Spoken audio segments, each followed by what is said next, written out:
Hi everyone, my name is Renee Fawzi Kleiner and I teach middle school French and Spanish. This particular project would be with my 7th grade French class, and this is their 3rd year, although 5th grade is kind of a partial year, but this is their 3rd year taking French. So for the pre and post data analysis, assessment analysis, I used Dr. O'Connor's model and recorded pre-test and post-test scores and difference by students in the bar graph. I wanted to create another spreadsheet, however, to show how I got the data for each student's pre and post-test. So here is the student-specific score sheet. And what we have here is each question listed. I would have multiple choice and then also some constructed response.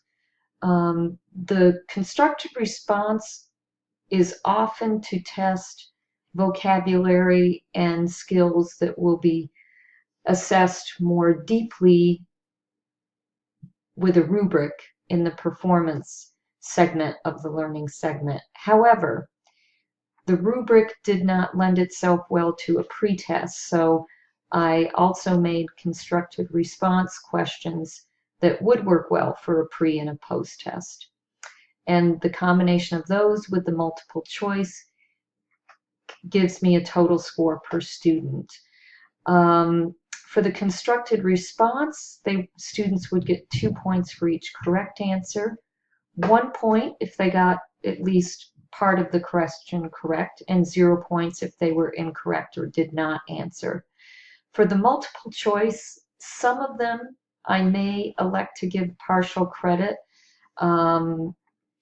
unless Dr. O'Connor objects.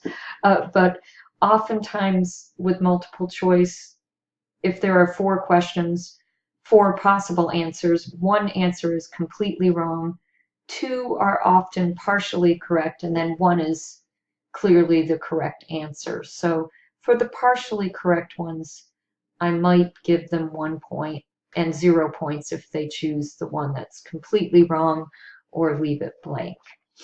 And again, that would give us the student by student score.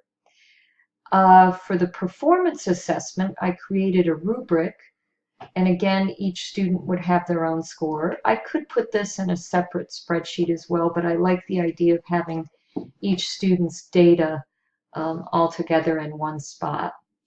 And again, for the rubric, the students would get an overall average of either exceeds expectations, meets expectations, or does not meet expectations for each criteria, and then also is an overall average. So these are my criteria that I'm looking at in the rubric, and then the points that I would assign for each category: exceeds, meets, does not meet.